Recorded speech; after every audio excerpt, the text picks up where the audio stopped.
Pain to chalk channel में आप सभी का स्वागत है।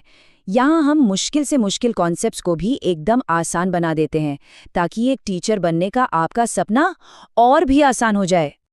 अच्छा, क्या सीटीईटी के सीडीपी सेक्शन में पूरे 50 नंबर पक्के करने हैं? अगर हाँ, तो इस विश्लेषण को बहुत ध्यान से देखिएगा। आज हम बात करने वाले हैं समावेशी शिक्षा यानी इंक्लूसिव एजुकेशन की। ये एक ऐसा टॉपिक है जिससे हर साल सवाल आना आप मान के चलिए तय है। तो चलिए आज इसी बेहद जरूरी टॉपिक का एक फास्ट और इफेक्टिव रिवीजन करते हैं। हमारा पूरा फोकस रहेगा इंक्लूसिव एजुकेशन के कोर प्रिंसिपल्स पर और उन सवालों पर जो सीधे सीधे एग्जाम में पूछे जाते हैं। तो सबसे पहले और सबसे बेसिक सवाल, आखिर ये समावेशी शिक्षा, ये इंक्लूसिव एजुकेशन है क्या? इसका कॉन्सेप्ट क्या है? चलिए समझते हैं। देखिए, बिल्कुल सीधी और सरल भाषा में इंक्लूसिव एजुकेशन एक ऐसा सिस्टम है जहां हर तरह के बच्चे, चाहे वो स्पेशल नीड्स वाले हों या सामान्य बच्चे हों, सब एक ही क्लासरूम में एक साथ बैठकर पढ़ते हैं।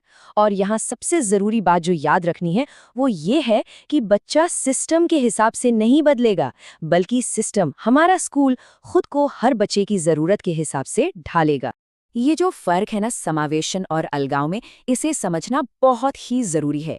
इंक्लूजन यानी समावेशन में सिस्टम बच्चे के लिए बदलता है, जबकि सेग्रीगेशन यानी अलगाव में बच्चे को सिस्टम में फिट होने के लिए मजबूर किया जाता था।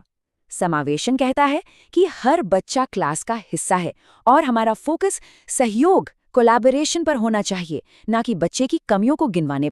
और हाँ, भारत में समावेशी शिक्षा सिर्फ एक अच्छा विचार नहीं है, बल्कि इसका एक बहुत मजबूत कानूनी आधार भी है। तो चलिए एक नज़र उन एक्ट्स पर डालते हैं जो इसे सपोर्ट करते हैं। वैसे तो कई हैं, लेकिन आपके सीटेट एग्जाम के लिए ये 2 एक्ट सबसे ज़्यादा ज़रूरी हैं। पहला है 2009 का आरटीई एक्ट यानी राइट टू एजुकेशन एक्ट, जो 6 से 14 साल के हर बच्चे को शिक्षा का मौलिक अधिकार देता है।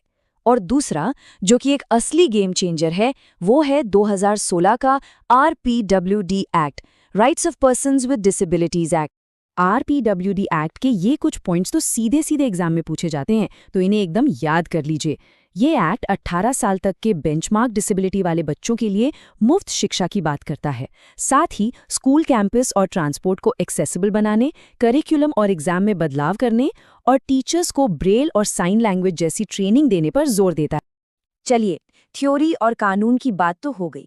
अब देखते हैं कि इन सारी बातों को एक असली क्लासरूम में लागू कैसे किया जाता है।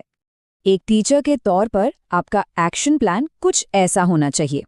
सबसे पहला कदम, क्लास के हर बच्चे की अलग अलग ज़रूरतों को पहचानना। दूसरा, अपने करिकुलम और पढ़ाने के तरीकों को उन ज़रूरतों के हिसाब से बदलना। तीसरा, एक ऐसा माहौल बनाना जो सपोर्टिव हो, बैरियर फ्री हो। चौथा, पेरेंट्स और दूसरे स्पेशलिस्ट के साथ मिलकर काम करना। और पांचवा, सही टीचिंग एड्स एंड टेक्नोलॉजी का इस्तेमाल करना। इस एक लाइन में आप कह सकते हैं समावेशन का पूरा सार छिपा है। समावेशन विकलांग बच्चों को सामान्य छात्रों से अलग करने के लिए बनाए गए विशेष स्कूलों या कक्षाओं के इस्तेमाल को पूरी तरह से खारिज करता है। मतलब साफ है, अलगाव की कोई जगह नहीं, सिर्फ एक साथ शिक्षा। ठीक है, तो अब हम थोड़ा और गहराई में जाते हैं और बात करते हैं अलग अलग तरह के लर्नर्स की और उन्हें हम कैसे समझ सकते हैं। ये टेबल आपके क्विक रिवीजन के लिए बहुत ही काम की है। जरा देखिए, जो बच्चे गिफ्टेड या क्रिएटिव हैं, उन्हें बोरिंग से बचाने के लिए हमें उन्हें मुश्किल प्रॉब्लम्स देनी होंगी। जिन्हें डिसलेक्सिया है, उनके लिए मल्टी सेंसरी अप्रोच बेस्ट है। जो बच्चे देख नहीं सकते, उनके लिए ब्रेल और ऑडियो मटेरियल ज़रूरी है। और जिन्हें सुनने में दिक्कत है, उनके लिए साइन लैंग्वेज और विजुअल एड्स का इस्तेमाल करना होगा। तो चलिए, अब तैयार हो जाइए। जो कुछ भी हमने सीखा है, उसे परखने का समय आ गया है। ये सवाल पिछले सीटेट पेपर से ही है, तो ध्यान से जवाब दीजिएगा। पहला सवाल स्क्रीन पर है। समावेशी शिक्षा ये मानती है कि हमें डैश को डैश के अनुरूप बदलना चाहिए। आपके ऑप्शंस हैं: ए बच्चे व्यवस्था, बी व्यवस्था बच्चे, सी पर्यावरण परिवार, या डी बच्चे पर्यावरण। सोचिए, हमने क्या डिस्कस किया था? और सही जवाब है ऑप्शन बी, व्यवस्था बच्चे। जैसा कि हमने शुरू में ही बात की थी, समावेशी शिक्षा का मूल मंत्र यही है कि सिस्टम को बच्चे के लिए बदलना होगा, न कि बच्चे को सिस्टम के लिए। अगला सवाल देखते हैं। एक बच्चा जो सॉ और वॉज या न्यूक्लियर और अनक्लियर में फर्क नहीं कर पा रहा है, वो किस समस्या से जूझ रहा है? आपके ऑप्शंस हैं ए डिस्कैल्कुलिया, बी डिस्ग्राफिया, सी डिसलेक्सिया या डी डिस्प्रेक्सिया। बिल्कुल सही, इसका जवाब है सी डिसलेक्सिया। ये एक लर्निंग डिसेबिलिटी है जिसमें बच्चों को अक्षर पहचानने और पढ़ने में दिक्कत होती है। वो अक्सर अक्षरों को उल्टा देख लेते हैं। और ये रहा हमारा आज का आखिरी सवाल। एक समावेशी कक्षा में किस प्रकार के छात्र शामिल होते हैं? ए केवल विशिष्ट छात्र, बी सामान्य और विशिष्ट छात्र, सी केवल सामान्य छात्र या डी बहुभाषी और प्रतिभाशाली छात्र। ये तो बहुत आसान है।